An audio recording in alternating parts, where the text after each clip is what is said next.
미국이 오늘 최고강도 공습까지 예고하며 압박 수위를 높이고 있습니다. 이란은 트럼프 대통령을 향해 제거되지 않게 조심하라며 직접 위협을 가했습니다. 국제 유가가 급등하면서 항공유 가격이 사상 최고 수준까지 치솟았습니다. 이에 다음 달 국제선 유류 할증료가 크게 오를 가능성이 제기되고 있습니다. 국토안보부 부분 셧다운으로 연방교통안전청 TSA 보안 요원이 크게 줄고 봄방학 여행객까지 몰리면서 일부 공항보안 검색 대기 시간이 크게 늘었습니다. 뉴욕주 상하원 민주당이 부자 증세에 동시에 찬성하고 나섰습니다. 반대 입장을 고수해온 캐시 호컬 뉴욕주 지사와 정치권 충돌이 불가피해 보입니다. FBI가 2020년 대선 트럼프 행정부의 부정선거 의혹 재수사를 조지아주에 이어 애리조나주로 확대했습니다. 그동안 대기업 중심이던 401k가 최근에는 중소기업으로 확산되며 한인 직장인들 사이에서도 필수 재테크 수단으로 자리 잡고 있습니다.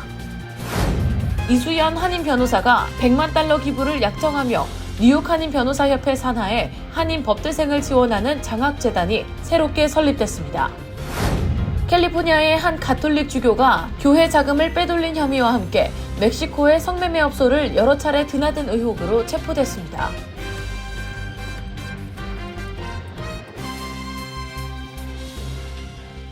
헬문스버그의 최우선의 목표는 최고의 고객 서비스를 제공하는 것입니다. 전문 세일즈팀과 함께하는 고급 쇼룸에서 여러분이 좋아하는 머세디스 벤츠 모델을 만나보실 수 있습니다. 헬문스버그와 함께라면 완벽한 차량을 찾는 데 필요한 모든 것이 준비되어 있습니다.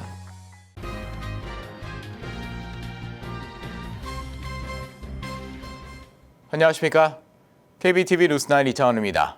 미국은 오늘 최고강도 공습까지 예고하며 압박 수위를 높이고 있고 이란은 트럼프 대통령을 향해 직접 위협을 가하며 맞서고 있습니다. 오늘의 첫 번째 소식 김은지 기자가 전해드립니다. 피트 헤그세스 국방장관은 오늘 댄 케인 합참의장과 함께한 대이란 군사작전 브리핑에서 오늘은 개전 이후 가장 격렬한 공습이 될 것이라고 예고했습니다. 헤그세스 장관은 이란은 고립됐으며 처참히 패배하고 있다며 가장 많은 전투기와 폭격기, 가장 많은 공습이 이루어질 것이라고 밝혔습니다. 미군의 작전 성과와 관련해 케인 합참의장은 이란의 탄도미사일 공격이 개전 초에 비해 90%, 자폭 드론 공격은 83%가 줄었으며 이란 함정 50척 이상이 지난 열흘 동안 제거됐다고 설명했습니다. 또 이란의 고급 지대공 미사일 체계가 대부분 무력화돼 미군 전투기들이 이란 깊숙이 진입할 수 있게 됐다고 덧붙였습니다. 한편 이란도 강경 대응을 이어가고 있습니다. 지난달 28일 이란의 최고 지도자 아야톨라 알리 하메네이가 사망한 뒤 현 이란의 실권자인 알리 라리자니 이란 최고 국가안보위원회 사무총장은 트럼프 대통령의 20배 공격 경고에 대해 이란은 공허한 위협을 두려워하지 않는다. 당신보다 더 큰 자들도 이란을 제거하지 못했다며 당신이나 제거되지 않도록 조심하라고 밝혔습니다. 한편 오늘 미 국방부는 이란과의 전쟁에서 발생한 미군 부상자를 약 140명으로 파악했습니다. 또 캐롤라인 백악관 대변인은 오늘 브리핑에서 대이란 군사작전 종료 시점에 대해 궁극적으로 작전은 최고 사령관인 트럼프 대통령이 군사적 목표가 완전히 달성되었다고 판단할 때 그리고 이란의 선언 여부와 무관하게 완전하고 무조건적 항복 상태에 이르렀다고 판단할 때 종료될 것이라고 말했습니다.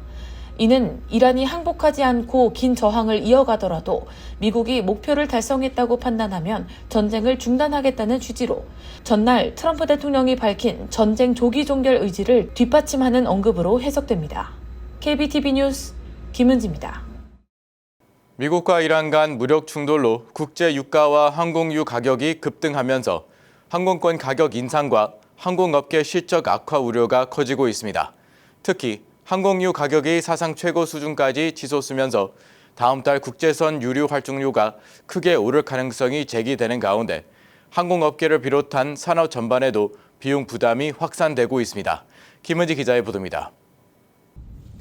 로이터 통신 등에 따르면 싱가포르 항공유 가격은 지난 5일 배럴당 225.44달러까지 치솟으며 사상 최고치를 기록했습니다. 이는 지난 2월 말 대비 약 140%가 상승한 수치입니다. 국제선 항공권에는 운임과 공항 이용료 외에도 항공유 시세에 연동되는 유류 할증료가 포함되기 때문에 항공유 가격 급등은 항공권 가격 상승으로 이어집니다. 유류 할증료는 매달 16일부터 다음 달 15일까지의 싱가포르 항공유 평균 가격을 기준으로 책정돼 그 다음 달 항공권 가격에 반영됩니다. 즉, 4월 유류 할증료는 이달 16일 책정되며 유가가 $100를 돌파한 점을 고려해 추가 인상 가능성이 제기된 상황입니다. 때문에 항공권을 구매하려면 유가 인상 반영 전에 서둘러 구매하는 것이 좋다는 조언도 나오고 있습니다. 항공업계에서는 2022년 러시아 우크라이나 전쟁 당시와 비슷한 수준으로 유류 할증료가 상승할 수 있다고 전망하고 있습니다. 현재 대한항공 기준으로 3월 국제선 유류 할증료는 인천 뉴욕 노선이 약 99,000원, 인천 후쿠오카 노선은 약 13,500원 수준입니다.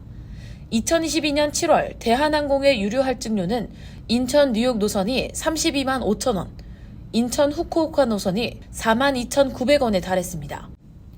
이와 같은 수준으로 인상될 경우 왕복 기준 뉴욕 노선은 45만 원 이상, 일본 노선은 7만 원 이상의 추가 비용이 발생할 수 있다는 분석입니다. 항공업계는 이미 고환율과 좌석 공급 과잉 문제에 이어 최근 고유가까지 겹치며 삼중고 상황이 이어지고 있습니다. 유류비는 항공사 전체 운영 비용의 약 20에서 30%를 차지하는 핵심 비용으로 유가 상승은 항공사 수익성과 현금 흐름에 직접적인 영향을 미칩니다. 대한항공의 경우 연간 약 3,050만 배럴에 달하는 항공유를 소비하고 있습니다. 즉, 유가가 $1 상승할 때마다 대한항공은 약 3,050만 달러, 한화로 약 450억 원의 손익 변동이 발생합니다. 최근 일주일 사이 유가가 약 $30 상승한 점을 감안하면 연간 약 1조 4천억 원 규모의 추가 비용 부담이 발생한 셈입니다. 일부 동남아 저비용 항공사들은 항공유 가격이 감당하기 어려운 수준까지 오를 경우 항공기 운항을 중단하는 시나리오까지 검토하고 있는 것으로 전해졌습니다. 항공권 가격 인상은 여행 수요에도 영향을 미치고 있습니다. 중동 항로 안전 우려나 환율 상승, 유류 할증료 인상 가능성까지 겹치면서 일부 여행객들은 일정 변경이나 직항 노선 전환을 검토하고 있는 상황입니다. KBTV 뉴스 김은지입니다. 미 전역의 공항이 극심한 혼란에 빠졌습니다. 국토안보부 부분 셧다운으로 연방교통안전청 TSA 보안 요원이 크게 줄어든 데다 봄방학 여행객까지 몰리면서 일부 공항에서는 보안 검색 대기 시간이 3시간을 넘기고 있습니다. 신영주 기자가 전해드립니다. 미 전역 주요 공항에서 보안 검색 대기줄이 수시간씩 이어지고 있습니다. 국토안보부의 부분 셧다운이 4주째 접어든 가운데 봄방학 여행객까지 한꺼번에 몰리면서 혼란이 가중되고 있습니다. 텍사스 휴스턴의 윌리엄 P. 호비 공항에서는 지난 주말 대기 시간이 한때 3시간에 달했습니다. 공항 측은 승객들에게 출발 4시간에서 5시간 전 도착을 권고했습니다. 루이지애나 뉴올리언스 국제공항과 노스캐롤라이나 샬럿 더글라스 공항에서도 평균 47분에서 최대 1시간의 지연이 보고됐으며 LA 국제공항에서도 검색대 일부가 축소 운영되면서 2시간 이상의 대기가 이어졌습니다. 반면 뉴욕 뉴저지 지역 공항은 상대적으로 영향이 적었습니다. 라가디아 공항은 전 터미널 대기 시간이 10분 이내를 유지했고 뉴요크 공항도 한 자릿수 대기 시간을 기록했습니다. JFK 공항도 점심시간대 최대 13분 수준에 그쳤습니다. 혼란의 핵심 원인은 국토안보부 산하 연방교통안전청 TSA 인력 부족입니다. 지난 2월 13일 국토안보부 예산이 만료되면서 부분 셧다운이 시작됐고 필수 인력으로 분류된 TSA 요원들은 급여를 받지 못한 채 근무를 이어가고 있습니다. 지난주 급여의 30%만 지급됐으며 이번 주말까지도 전액 지급은 어려울 전망입니다. 셧다운 배경에는 정치권 갈등이 있습니다. 민주당은 아이스의 정책 개혁을 국토안보부 예산 승인의 조건으로 내걸고 있고 공화당은 이를 거부하고 있습니다. 트럼프 대통령이 지난 5일 크리스티논 국토안보부 장관을 전격 경질하면서 협상 돌파구가 열릴 것이라는 기대도 있었지만 척 슈머 상원 민주당 원내대표는 인사 교체가 아닌 정책 변화가 필요하다며 입장을 굽히지 않고 있습니다. 미 항공사협회 CEO 크리스 수누누는 봄방학 시즌에 기록적인 여행객이 예상되는 상황에서 항공 보안 인력이 정치적 수단으로 이용되는 것은 용납할 수 없다며 의회와 행정부의 즉각적인 합의를 촉구했습니다. 셧다운이 해소되지 않는 한 공항 혼란은 봄방학 내내 이어질 전망입니다. KBTV 뉴스 신영주입니다. 뉴욕주 상하원 민주당이 고소득자와 대기업을 겨냥한 대규모 증세안, 이른바 부자 증세에 동시에 천상하고 나섰습니다. 그러나 캐티 호쿠 뉴욕 주지사는 반대 입장을 고수하고 있어 예산안을 둘러싼 정치권 충돌이 불가피해 보입니다. 신영주 기자가 전해드립니다. 뉴욕주 상하원 민주당이 고소득자와 대기업 증세에 한 목소리를 내며 각각 예산 결의안을 마련했습니다. 하원 민주당은 연소득 500만 달러 이상 고소득자 증세로 20억 달러, 법인세 인상으로 19억 달러, 가상화폐 채굴 시설세로 9,500만 달러 등 총 약 40억 달러를 추가적으로 확보하는 방안을 제시했습니다. 여기에 2년 동안 가스와 전기요금 인상을 동결하고 가구당 최대 500달러의 공공요금 환급도 추진합니다. 상원 민주당은 고소득자 소득세 인상과 기후오염 기업에 대한 세제 혜택 폐지를 통해 52억 달러를 마련하겠다는 계획입니다. 조란 맘다니 뉴욕시장은 이번 증세 추진을 적극 지지한다고 밝혔습니다. 맘다니 시장은 취임 전부터 부유층 증세를 핵심 공약으로 내걸어온 인물입니다. 그러나 캐시 호컬 뉴욕 주지사는 증세안의 반대 입장을 분명히 하고 있어 협상 과정이 순탄치 않을 전망입니다. 상하원이 이번 주 목요일 각각 결의안을 통과시키면 호컬 주지사와 앤드리아 스튜어트 커진스 상원 다수당 원내대표, 칼 히스티 하원 의장 간 본격적인 3자 예산 협상이 시작됩니다. 예산안 처리 기한은 오는 3월 31일입니다. 한편 뉴욕시 의회에서도 임금 관련 논의가 진행되고 있습니다. 시의원 샌디 너스가 발의한 법안은 최저임금을 물가 상승률에 연동해 자동으로 올리는 내용으로 직원 500명 이상 사업장의 경우 현재 시간당 17달러인 최저임금을 2030년까지 30달러로 단계적으로 인상하는 내용입니다. KBTV 뉴스 신영주입니다. FBI의 2020년 대선 재수사가 애리조나주로 번졌습니다. 조자주에 이은 두 번째 경합주 수사로 트럼프 행정부의 부정선거 의혹 조사가 확대되는 양상입니다. 신영주 기자가 전해드립니다. FBI가 2020년 대선 부정선거 의혹 수사를 애리조나주로 확대했습니다. 연방 대배심 소환장을 애리조나주 상원에 발부해 마리코파 카운티 투표 기록을 확보한 것입니다. 마리코파 카운티는 애리조나주 최대 선거구로 2020년 대선 당시 공화당 의원들의 지시 아래 대규모 재검표와 감사가 진행됐던 곳입니다. 애리조나주 상원 공화당 의장 워런 피터스는 소셜미디어를 통해 지난 주말 소환장을 받았고 이에 응했다며 해당 기록은 현재 FBI가 보관하고 있다고 밝혔습니다. 이번 수사는 지난 1월 FBI가 조지아주 풀턴 카운티 선거관리사무소를 수색해 투표 기록을 압수하면서 처음 알려졌습니다. 당시 조지아주에서 시작된 수사가 이제 애리조나주까지 확대된 것으로 법무부가 2020년 대선 재조사를 경합주 전반으로 넓히고 있다는 분석이 나옵니다. 트럼프 대통령은 트루스 소셜을 통해 수사 확대를 환영했습니다. 반면 크리스 메이스 애리조나 법무장관은 2020년 선거 결과는 이미 인증되고 소송을 거쳐 확정됐다며 이는 합법적인 법 집행이 아닌 연방 사법기관의 정치적 이용이라고 강하게 비판했습니다. 앞서 2021년 공화당의 요청으로 보안업체 사이버 닌자스가 6개월에 거쳐 마리코파 카운티 투표 210만 표를 재검토했지만 부정선거 증거는 발견되지 않았습니다.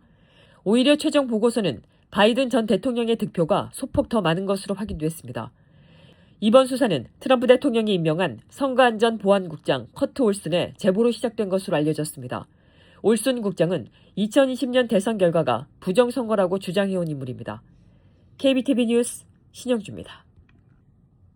주식시장의 상승세가 이어지고 은퇴 이후 노후 대비에 대한 관심이 커지면서 미국 직장인들의 대표적 퇴직연금인 401k 가입이 빠르게 늘고 있습니다.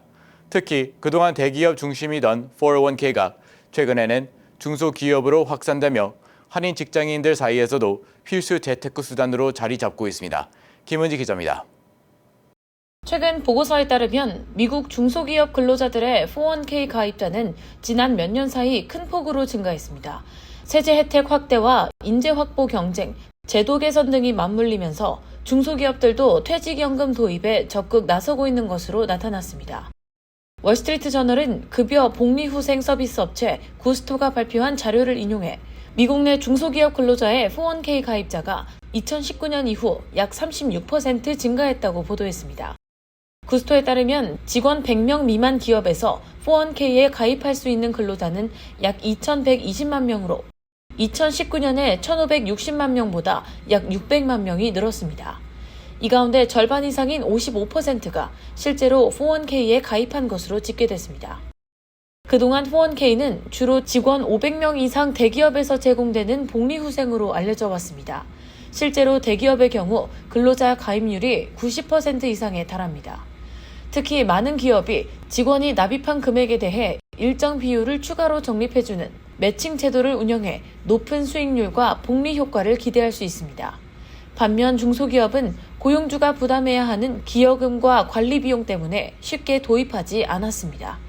하지만 최근 고용시장 경쟁이 치열해지면서 직원 복지 강화를 위해 401k를 도입하는 기업이 늘고 있습니다. 또 캘리포니아와 뉴욕, 일리노이 등 15개 이상의 주에서 퇴직연금 제도를 사실상 의무화한 점도 가입 증가의 배경으로 꼽힙니다. 이들 주에서는 기업이 자체 401k를 마련하거나 주정부가 운영하는 퇴직연금 프로그램에 직원들을 가입시켜야 합니다. 높은 저축 한도 역시 큰 장점입니다. 올해 개인 납입 한도는 24,500달러로 개인 은퇴 계좌인 로스 IRA 평균 한도 7,500달러보다 3배 이상 높습니다. 한인금융권에서도 한인 직장인들의 가입률이 높은 것으로 알려졌습니다. 특히 회사가 매칭 혜택을 제공할 경우 대부분의 직원들이 가입하는 것으로 분석됩니다. 일반적으로 기업들은 직원급여의 4에서 5% 수준까지 매칭을 제공하고 있습니다. 최근 10년간 401k 계좌의 평균 연수익률은 약 8% 수준으로 집계됐으며 퇴직연금 자산이 100만 달러를 넘는 401k 100만장자도 약 60만 명에 달하는 것으로 나타났습니다. 현재 미국에서 401k 계좌를 통해 운용되는 자산 규모는 약 9조 달러에 이르는 것으로 추산됩니다. KBTV 뉴스 김은지입니다. 뉴욕 한인 법조계에 뜻깊은 소식이 들어왔습니다. 뉴욕 한인 변호사협회 산하에 한인 법대생을 지원하는 자학재단이 새롭게 설립됐습니다.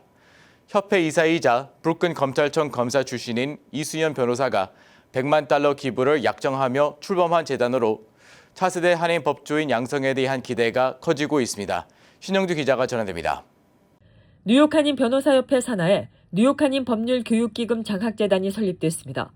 브루클린 검찰청 검사 출신인 이수연 변호사가 100만 달러 기부를 약정하면서 만들어진 재단으로 이 변호사가 재단 회장을 맡습니다. 협회 이사이기도 한 이수연 회장은 지난 15년 동안 협회의 무료 법률 봉사활동을 이끌어오면서 학비 부담에 짓눌린 한인 법대생들을 가까이서 지켜봐왔습니다. 법대를 졸업하고도 빚더미에 앉는 현실을 바꿔보고 싶다는 마음이 100만 달러 기부 약정이라는 결심으로 이어진 겁니다. 재단은 현재 비영리단체 세금 면제 인가인 501c 뚜리 신청을 진행 중입니다. 재단 이사진으로는 그레이스 박 판사와 이동주 변호사가 함께합니다. 이동주 변호사는 15년 전 협회로부터 첫 장학금을 받은 수혜자로 이후 꾸준히 협회를 위해 기부를 이어온 인물입니다. 우리 유태인들도 보면 그 법원에 뭐 판사님도 많고 변호사도 많고 막 이러잖아요. 그러니까 이게 다 힘이잖아요. 그래서 우리 한국 사람들도 법조인으로도 많이 활동을 할 수 있도록 조금이라도 도움이 되면 좋겠다라는 마음으로 이렇게 드려요. 제 바람은 사실 그 금전적인 것이 힘들죠, 당연히. 그렇지만 조금이라도 보탬이 되려고 하니까 힘들다고 너무 생각하시지 말고 앞을 좀 잘 보시면 이제 졸업하고 나서 얼마나 많은 사람들한테 따뜻한 좋은 그런 영향을 많이 그 다른 사람의 라이프를 많이 타치할 거예요. 법조인으로서. 그러니까 조금 지금 긍정적으로 좀 힘들더라도 힘을 내시기 바랍니다. 올해 첫 장학금은 한인법대학원생 2명에게 각각 10,000달러씩 총 2만 달러가 이수연 장학금 명칭으로 지급됩니다. 재단은 4에서 5년 안에 100만 달러 기금을 완성하고 투자 수익으로 매년 더 많은 학생을 지원한다는 계획입니다. 장학금 시상은 오는 4월 24일 맨해튼 고다몬에서 열리는 협회 창립 40주년 기념 연례 만찬에서 이뤄집니다. 뉴욕 변호사협회가 지금 40주년을 맞이하고 있는데 이렇게 저희가 장학금 재단을 설립했는데요.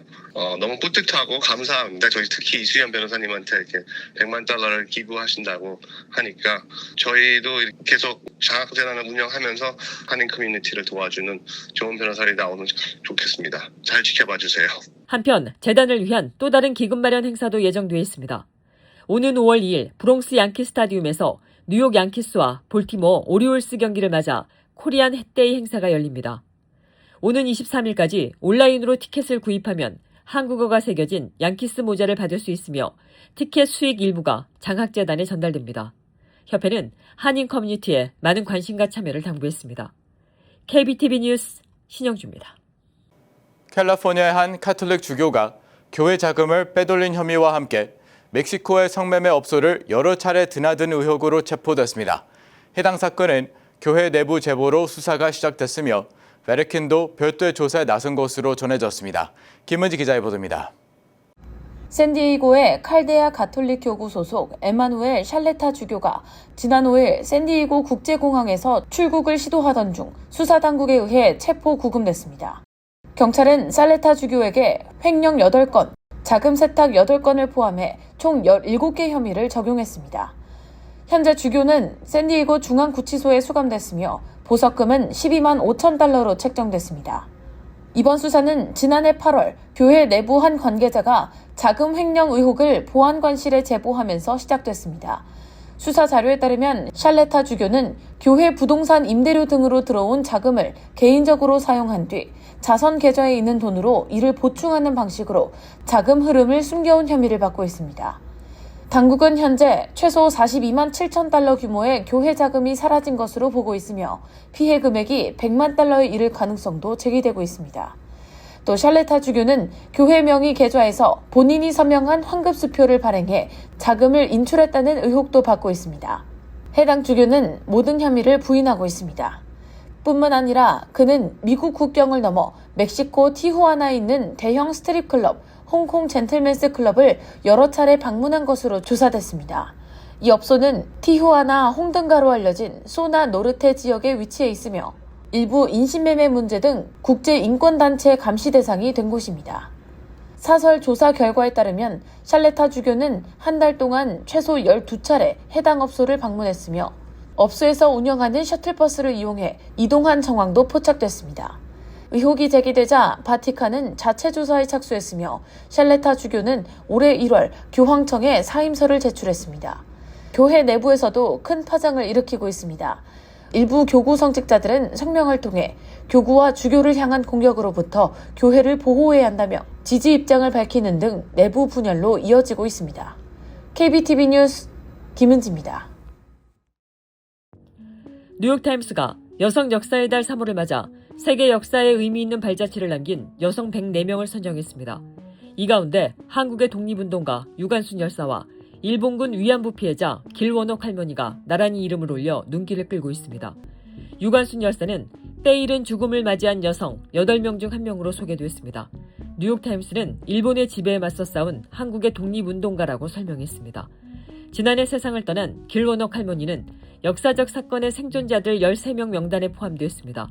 뉴욕타임스는 2차 세계대전 당시 일본군 위안부 생존자이자 투사라고 소개했습니다.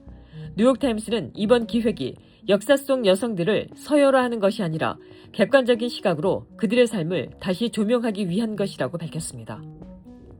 뉴저지 65세 이상 주택 소유주의 재산세를 절반으로 줄여주는 스테이 뉴저지 프로그램이 폐지는 면했지만 대폭 축소됩니다. 마이키 셰릴 뉴저지 주지사는 오늘 607억 달러 규모의 새 회계년도 예산안을 발표하면서 스테이 뉴저지의 최대 지급액을 현행 6,500달러에서 4,000달러로 줄이고 소득 기준도 연 50만 달러 이하에서 25만 달러 이하로 낮추는 방안을 제시했습니다. 셰릴 주지사는 스테이 뉴저지는 좋은 프로그램이라면서도 연소득 50만 달러까지 혜택을 주는 것은 맞지 않는다며 중산층 노인을 위해 프로그램을 지켜내겠다고 밝혔습니다. 뉴저지주는 현재 30억 달러에 달하는 재정 적자에 직면해 있으며 이번 예산안에는 총 20억 달러의 지출 삭감이 포함됐습니다. 예산안은 이제 주의회로 넘어가 약 3개월 동안의 심의를 거치게 되며 최종 예산은 오는 7월 1일까지 확정돼야 합니다. 미 식품의약국 FDA가 노로바이러스 오염 가능성이 있는 조개류에 대해 즉각 회수 조치를 내렸습니다. 회수 대상은 지난 2월 13일부터 3월 3일 사이 워싱턴주 드레이튼 하버에서 채취된 마닐라 클램으로 뉴욕을 포함해 캘리포니아, 플로리다, 일리노이 등 9개 주의 식당과 소매점에 유통된 것으로 확인됐습니다. 노로바이러스는 흔히 장독감으로 불리는 전염성이 강한 바이러스로 노출 후 12시간에서 48시간 사이 구토와 설사, 복통, 발열 등의 증상이 나타납니다. 대부분 1일에서 3일 사이에 회복되지만 회복된 후에도 최대 2주 동안에 바이러스가 전파될 수 있어 주의가 필요합니다. 항생제는 효과가 없으며 증상이 나타날 경우 즉시 의료기관을 찾아야 합니다. 식당과 소매점은 해당 제품을 즉시 폐기하고 조리기구 교차 오염에도 각별히 주의해야 합니다. 뉴저지 학교 시험이 올 봄부터 크게 바뀝니다. 기존 시험은 모든 학생이 같은 문제를 풀었지만 새 방식은 학생이 문제를 맞히면 더 어려운 문제가, 틀리면 더 쉬운 문제가 나오는 방식입니다. 학생 실력에 맞게 문제가 달라지는 이른바 적응형 시험입니다. 새 표준 시험 NJSLA 어댑티브는 오는 4월 27일부터 5월 29일까지 3학년에서 10학년을 대상으로 영어와 수학 과목에서 실시됩니다. 여기에 에세이와 서술형 답안 채점에 인공지능 AI도 처음으로 도입됩니다. 하지만 뉴저지 교사노조는 AI로 학생 글쓰기 점수를 매기는 건 위험하다며 반발하고 있습니다. 주 교육국은 AI 채점 결과를 사람이 직접 검증하고 판단이 어려운 답안은 채점관이 따로 심사한다고 밝혔습니다. 고등학생 졸업시험 NJGPA도 올 봄부터 같은 방식으로 바뀔 예정입니다. 잠시 후 커뮤니티 브리핑을 전해드립니다. 헬럼스브로우의 최우선의 목표는 최고의 고객 서비스를 제공하는 것입니다. 전문 세일즈팀과 함께하는 고급 쇼룸에서 여러분이 좋아하는 머세디스-벤츠 모델을 만나보실 수 있습니다. 헬럼스브로우와 함께라면 완벽한 차량을 찾는 데 필요한 모든 것이 준비되어 있습니다.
이어서 환율과 증시 전해드립니다.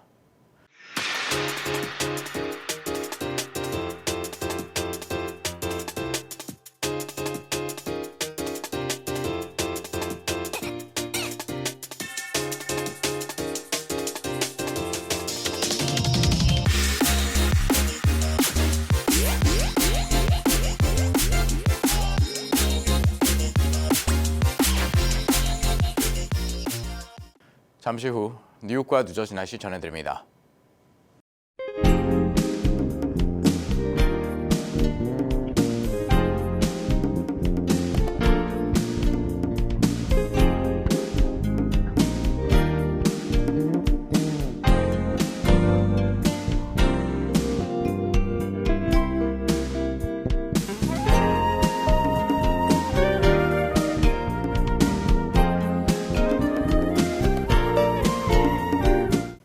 KBTV 뉴스9 마칩니다. 오늘도 시청해주셔서 감사합니다.